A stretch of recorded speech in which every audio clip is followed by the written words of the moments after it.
ஜெபம் செய்வோம். அன்பும் இரக்கமுள்ள பரலோக தகப்பனே, மனமகிழ்ச்சியான இந்த காலை வேளைக்காக நின்று ஸ்தோத்திரிக்கிறோம்.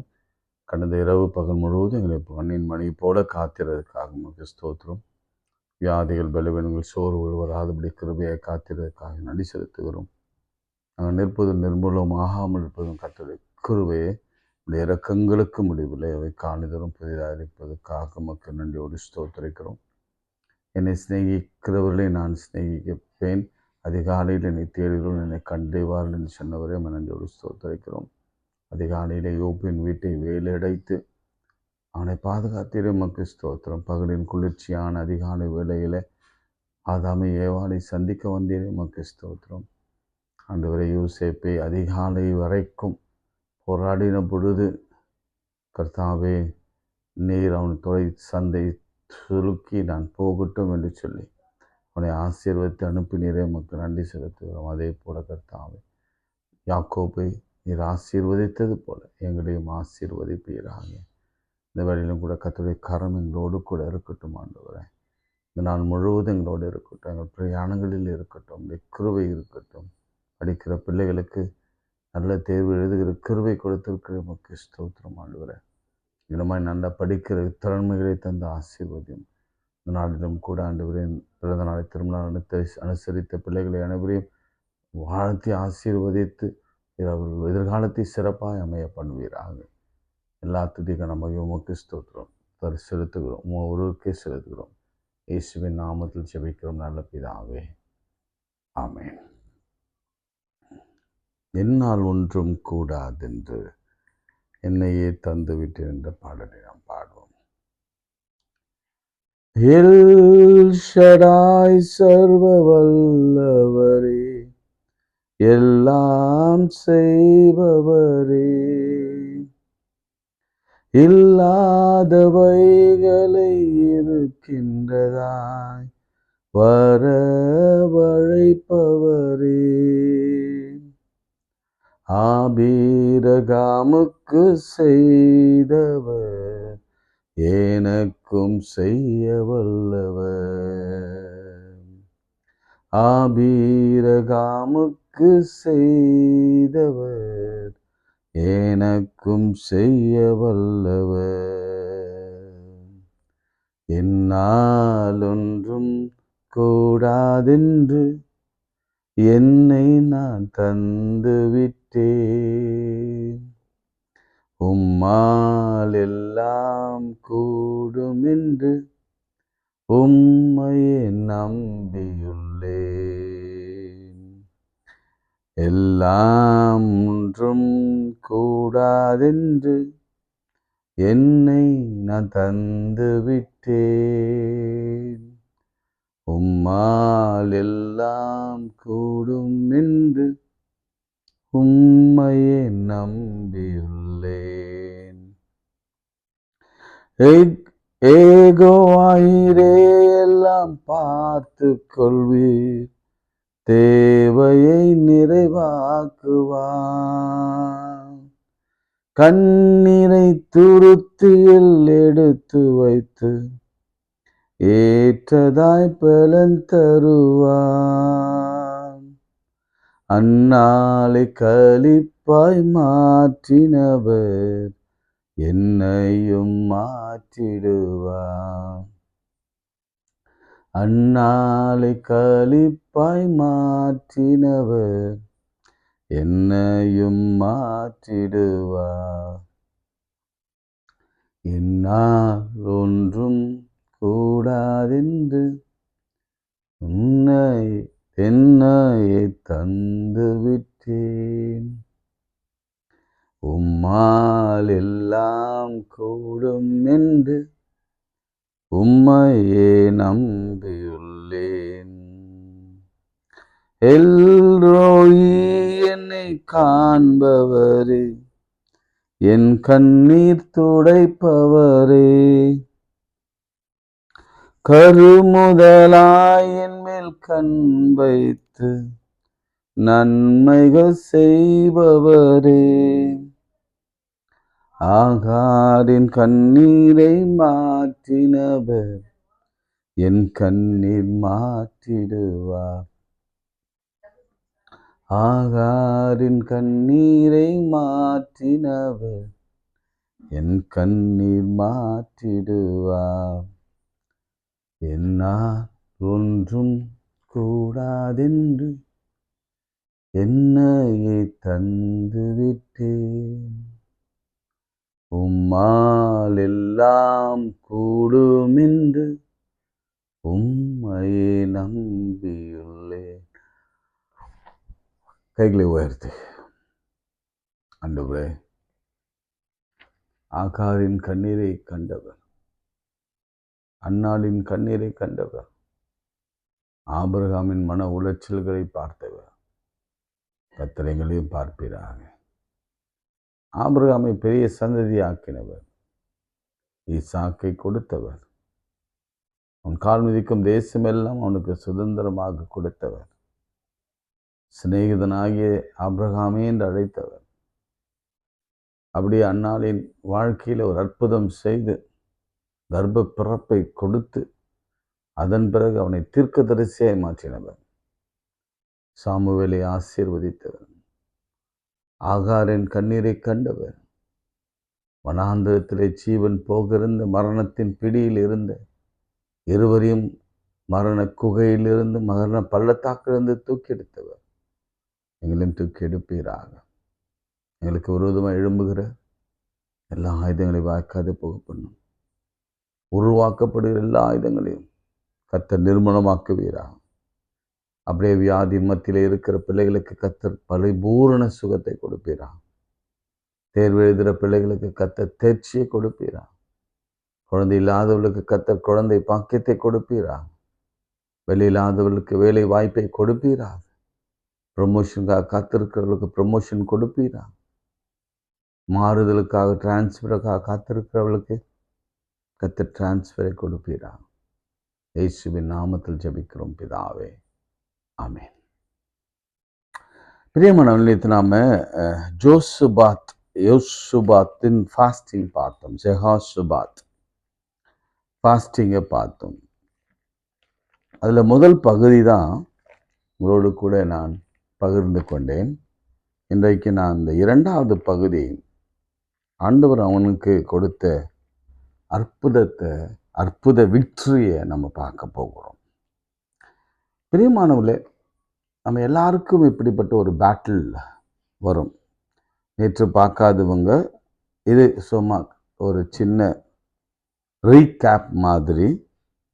யோசுபாத் பாவம் நல்ல சந்தோஷமாக அரசாட்சி செய்து கொண்டிருந்தான். உத்தமனாக இருந்தான். அதுக்கு முந்தைய வசனத்தை நீங்கள் பார்த்தீங்கன்னா 11:2 நாளாகவும் 19th சாப்டரில் கடைசியில் எப்படி முடியும், உத்தமனுக்கு கர்த்தர் துணை அப்படின்னு முடியும். அது யாரை பற்றி சொல்லப்பட்டிருக்குன்னு தெரியல. நான் நினைக்கிறேன் உத்தமனாகத்தான் இருக்க வேண்டும் என்று. திடீரென்று சடுதியாய் ஒரு புயல் வந்தது, ஒரு பெரிய இன்னல் வந்தது. இன்னது இது? மோவாப் புத்திரர், அம்மோன் புத்திரர், அம்மோனியர்கள், அப்பூர்வத்தில் உள்ள மனுஷர்கள் யோசுபாத்தோட சண்டையிட யுத்தம் பண்ண வந்து விட்டார்கள். அவள் வந்த உடனே அவனுக்கு ஏற்பட்ட பெரிய பிரச்சனை என்னன்னா பயம். அது மாத்திரமல்ல, நமக்கும் சில நேரங்களில் அப்படிப்பட்ட ஒரு பயங்கள் வர வாய்ப்புகள் இருக்கிறது. இதெல்லாம் நிகழ்காலத்தை குறித்து பயம், வருங்காலத்தை குறித்து பயம், எதிர்காலத்தை குறித்து பயம். Fear of present, past and future. நம்முடைய பிரச்சனைகள்லாம் பார்க்கும் பொழுது எப்படி போய் முடியுமோ அப்படின்னு ஒரு எதிர்காலத்துக்கு ஒரு பயம். நிகழ்காலத்தில் நாம் இப்படி இருக்கிறோமே, மாட்டிக்கிட்டோமே என்ற ஒரு பயம். சிலர் இறந்த காலத்தை குறித்து பயந்து கொண்டே இருப்பாங்க. அப்படிப்பட்ட ஒரு சூழ்நிலையில் அவன் வாழ்ந்தான். அப்பொழுது தான் நான் நேற்றே சொன்னேன், வசனம் 12-13 திரும்ப வாசிக்கிறேன். எங்கள் தேவனே, அவர்களை நீ நியாயம் தீர்க்க மாட்டீரோ? எங்களுக்கு விரோதமாய் வந்த இந்த ஏராளமான கூட்டத்திற்கு முன்பாக நிற்க எங்களுக்கு பலனில்லை. நாங்கள் செய்ய வேண்டியது என்னதென்று எங்களுக்கு தெரியவில்லை. ஆகையால் எங்கள் கண்கள் உம்மையே நோக்கி கொண்டிருக்கிறது என்றார். யூத கோத்திரத்தார் அனைவரும், அவர்கள் குழந்தைகள், அவர்கள் பெண்ஜாதிகள், அவர்கள் குமாரன் கூட கர்த்தருக்கு முன்பாக நின்றார்கள். 4ஆம் வசனத்தில் அவர்கள் கர்த்தரை தேட வந்தார்கள். சகாயம் கிடைக்கும் தேட வந்தாங்க. அப்போதான் இந்த ஜெபத்தை யோசபாத் தேர்ந்தெடுக்கிறான். இப்போ இங்க கேட்டகரி ஆஃப் பீப்புள் பாருங்க. ராஜா இருக்கிறாரு, சபை இங்க சர்ச் இருக்கிறது, சபையில மூப்பர்கள் இருப்பாங்க, சபையில வாலிபர்கள் இருப்பாங்க, சபையில பாடகர் குழு இருப்பாங்க, குழந்தைகள் இருப்பாங்க, பெண் ஜாதிகள் இருப்பாங்க, அவருடைய குமாரர்கள் இருப்பாங்க. அவளுக்கு முன்பாக அவர்கள் எல்லாரும் கர்த்தருக்கு முன்பாக நின்றார்கள். இப்போ பிரச்சனை தனி மனிதனுக்காக அல்ல. இப்போ நம்ம நினைக்கலாம், இது யாரோ ஒருவருக்காக, வீட்டில் கணவனுக்கு மாத்திரம் வந்த பிரச்சனை, மற்றவர்கள் எல்லாரும் பாதுகாக்கப்பட்டாங்க அப்படின்னா இல்லை. அல்லது மனைவிக்கு மாத்திரம் வந்த பிரச்சனை, மற்றவர்கள் எல்லாரும் ஓகே தான் இருக்கிறாங்க என்பதல்ல. பிள்ளைக்கு மாத்திரம் வந்த பிரச்சனை, மற்றவர்கள்லாம் ஓகே இருக்கிறாங்க என்பதல்ல. மகளுக்கு மாத்திரம் வந்த பிரச்சனை, இது ஹோல் ஃபேமிலியே இது பாதிக்கும். அப்படிதான். அதனால தான் நான் இந்த உபவாச நாட்கள் நியமிக்கின்ற பொழுது கண்ணுங்கருத்தமாக அந்த ஹோல் ஃபேமிலியே இந்த ஆட்டத்துக்குள்ளே இருக்கிறாங்களா என்பதை நம்ம பார்த்து கொள்ள வேண்டும். அப்படி இல்லைன்னா அவளுக்காக நாம் செபிக்க வேண்டும். இந்த 40 டேஸும் அவர்களுக்காகவே நாம் பிரத்யேகமாக செபிக்க வேண்டும். இப்போ இப்படி அவங்க முறையிட்ட பொழுது, நல்லா கவனிங்க, இப்போ தான் ஒரு முக்கியமான ஒரு சம்பவம் நடக்குது. அப்படி முறையிட்ட பொழுது, நாம் அப்படி முறையிடுகிற பொழுது வானத்திலிருந்து, மேகத்திலிருந்து, காற்றிலிருந்து ஏதாவது ஒரு செய்தி, இல்லை தொலைக்காட்சியிலையோ அல்லது மொபைல்லையோ வசனங்கள் வழியாக ஆண்டவர் பேசுவார். அப்பொழுது சபையின் நடுவில் இருக்கிற 14th இருக்கிற மத்தனியாவின் குமாரனாகிய ஏயேலின் மகனாகிய பெனையாவுக்கு பிறந்த சகரியாவின் புத்திரன் யாகேசியேல். யாகேசியல் போட்டிருந்தா போதும் பொழுது. நம்மளை மாதிரி படிக்க தெரியாதவங்களுக்கும் ரொம்ப கஷ்டம். ஆனால் அதில் ஒன்று உண்மை இருக்கும். யார் இந்த மத்தானியா அப்படின்றத பார்த்தா நம்மளுக்கு தெரிய வரும். அவர் யாருன்னு தெரிய வரும். யகாசியல் என்னும் ஆசாப்பின் புத்தரில் ஒருவனாகிய லேவியின் மேல் கர்த்தருடைய ஆவி இறங்கினதுனாலே அவன் சொன்னது. கவனிங்க, ஆண்டவர் உபவாசத்தோடு தேடும் பொழுது ஆவியானவர் இறங்கி வருவார். அது நம்ம கண்களுக்கு தெரியாது. ஆனால் நிச்சயம் இறங்கி வந்து பதில் கொடுப்பார். அதுதான் நான் இத்தனை நாள் உங்களுக்கு ரொம்ப வலியுறுத்தி சொல்லி கொண்டு வருகிறேன். நீங்கள் உபவாசம் இருந்து பாருங்க, அது எவ்வளவு வலிமையானது, எவ்வளவு பலனானது என்பதை நம்ம புரிந்து கொள்ள முடியும். சாதாரணமாக நம்ம தேடுவதற்கும் உபவாசத்தோடு ஜெபத்தோடு உறங்காம தூங்காம தேடுவதற்கும் அதிக வித்தியாசம் உண்டு. நீங்கள் தேடி பாருங்க. அதாவது நம்ம நம்முடைய வாழ்க்கையில் என்னன்னா, நம்ம தேடாமலேயே நன்மை வந்துடணும் அப்படின்னு நினைக்கிறோம். தேடாமே ஆண்டவர் நன்மை செய்திடணும், ஏன்னா அவர் தானே படைச்சாரு, அவருக்கு தெரியாதா அப்படின்னு கேள்வியெல்லாம் கேட்டிருப்போம். ஏன் தேட மாட்டோம் என்பதுதான் கேள்வி. பைபிளை எவ்வளோ பேர் தேடி இருக்கிறாங்களே. சரி, அது போகட்டும். சகல யூதா கோத்திரத்தாரே, இஸ்ரேல் குடிகளே, ராஜாவாகி யோசபாத்தே, கேளுங்கள். Listen to me. கேளுங்கள் பிள்ளைகளே, எல்லாரும் கேளுங்க. வாலிபர்கள் கேளுங்க, முதியவர்கள் கேளுங்க, பிள்ளைகள் கேளுங்க, பெண்ஜாதிகள் கேளுங்க, கணவன்மார் கேளுங்க. நீங்கள் அந்த ஏராளமான கூட்டத்திற்கு பயப்படாமலும் கலங்காமலும் இருங்க. 1 ஆண்டவர் சொல்றார், பயப்படாதீங்க. பயப்படாதீங்க, கலங்காதீங்க. கர்த்தர் உங்களுக்கு சொல்லுகிறார், இந்த யுத்தம் உங்களுடையதல்ல, தேவனுடையது. ஒரு பாட்டு ஒன்று உண்டு, அதான் பாடணும்னு நினச்சி அந்த லிரிக்ஸ் கிடைக்கல. யுத்தம் எனதல்ல, கர்த்தானின் யுத்தம், சும்மா நின்று நான் பார்த்திட செய்யும். பலனும் அல்ல, பராக்கிரமும் அல்ல, உமதாவியால் தான் ஆகனும் தேவா. எந்தன் நாமூலம் பேசும் இயேசுவே, எந்தனை இரத்தத்தில் வைக்கிறேன் ஆமென். 2வது முறை ஆண்டவர் சொல்றார். 2வது முறையோ தெரியல, நீங்க எனக்கு எழுதி அனுப்புங்க. இந்த வார்த்தை எத்தனை முறை வருகிறது?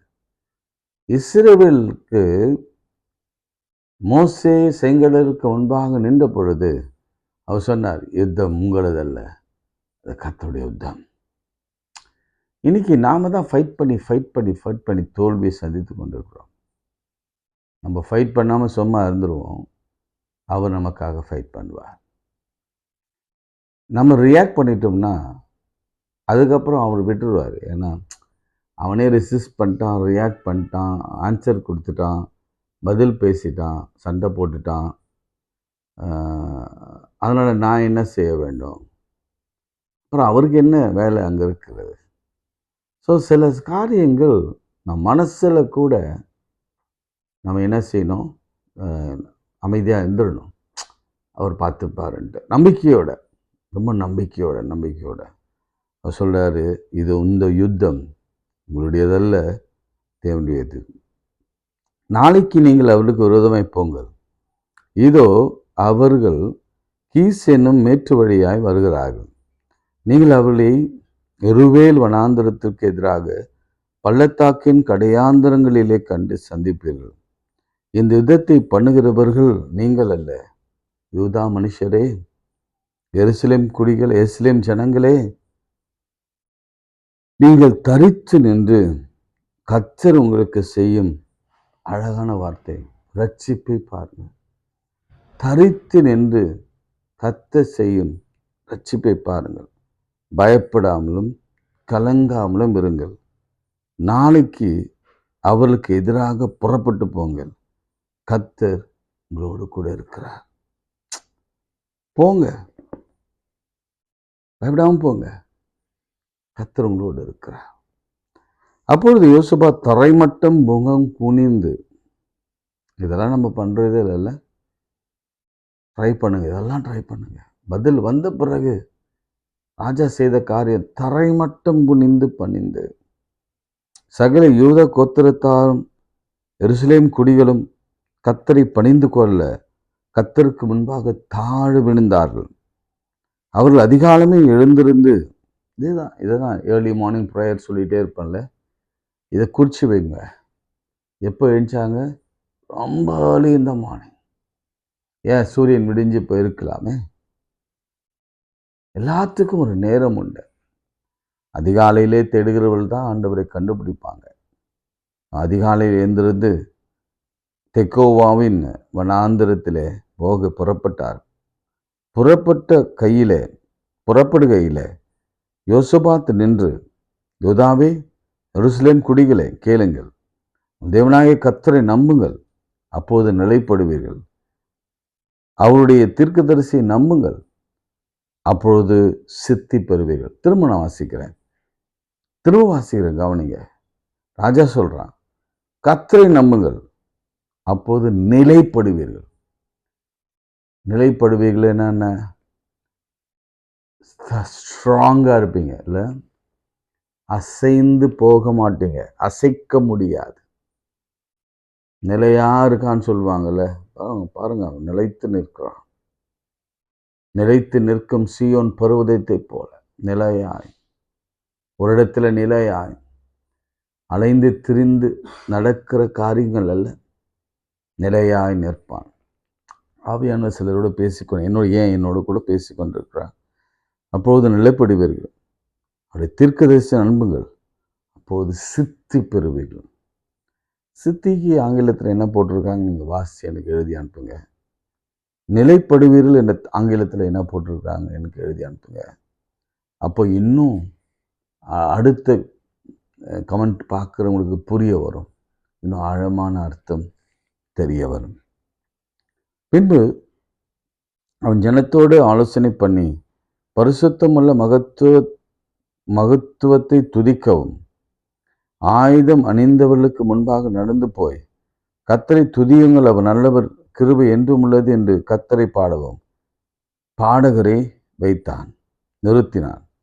அவள் பாடி துதி செய்ய தொடங்கின போதே இதில் ஒரு வித்தியாசமான ஒரு காரியத்தை ஆண்டவர் செய்ய வைக்கிறாருன்னு நினைக்கிறேன்.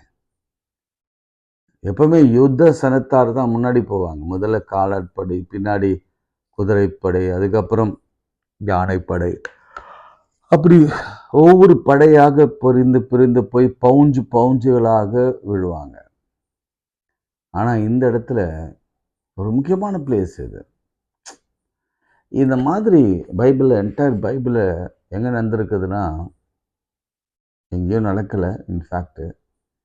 ஆனால் இந்த மாதிரி ஒரு சுச்சுவேஷனில் என்ன நடந்ததுன்னா, பவுலும் சீலானும் அப்போஸ்தலர் 16 நினைக்கிறேன், சிறைச்சாலையில் அடைக்கப்பட்டிருந்த பொழுது அந்த சபையார் அவர்களுக்காக ஆண்டவரை நோக்கி ஜெபித்த பொழுது பூமி அதிர்ச்சி உண்டாயிற்று. இங்கே என்ன செய்யறான்னா, ரொம்ப ஆச்சரியப்படுகிற ஒரு விஷயம் என்னன்னா,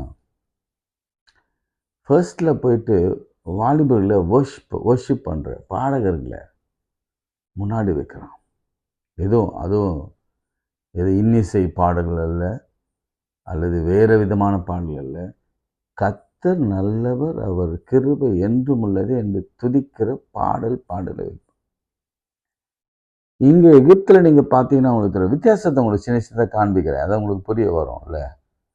எகிப்திலேருந்து வெளியே வந்த இஸ்ரேல் மக்கள் அந்த செங்கடலை பிரிஞ்சு அந்த பார்வோனுடைய சேனை அவங்க பிரேதங்கள் எல்லாம் கடற்கரையில் பார்த்த பொழுது மீரியம் இப்படி தான் பாடினாங்க, கர்த்தர் நல்லவர், அவர் கிருபை என்றும் உள்ளது, கிண்ணறம் வாசித்து பாடினாங்க. எல்லாம் முடிஞ்சு போன பிறகு. ஆனால் இங்கே யோசபாத்து, ஏன்னா அவனுக்கு நல்ல வேதம் தெரியும், முதல்ல நான் ஆண்டவரை துதிப்பேன், ஸ்தோத்திரம் பண்ணுவேன், ஸ்தோத்திரத்தோடு கூடிய ஜெபத்தினாலும் விண்ணப்பத்தினாலும் அவரை தேடுங்கள், அப்பொழுது அவர் பதில் கொடுப்பார். உங்கள் பிரச்சனை சமயத்தில் பாடல் பாட முன்னாடி வரணும் இல்லை. அது நீங்கள் இதை பயிற்றுவிக்க பாருங்கள் இதுலேருந்து நாட்களில். ஆமாம், உபவாசம் இருக்கிறோம், ஆனால் வாயை மூடிக்கொண்டு உட்காந்துருக்குறோம். எஸ், ஃபாஸ்டிங் இருக்கிறோம், வயிற்றை தான் க்ளோஸ் பண்ணியிருக்கிறோம், ஆனால் கண்களை நாம் க்ளோஸ் பண்ணவே இல்லை. தேவையில்லாத இன்னும் மொபைலில், டிவியில் கண்கள் இருக்கிறது. ஸோ வாழ்க்கையில் நம்ம எல்லா ஃபாஸ்டிங்கும் வேணும். மொபைல் ஃபாஸ்டிங் வேணும், ஈட்டிங் ஃபாஸ்டிங் வேணும், ஃபுட் ஃபாஸ்டிங் வேணும். அந்த மாதிரி இது ஒரு விதமான ஒரு ஃபாஸ்டிங் நம்ம இருக்க பழகிக்கொள்ளணும்.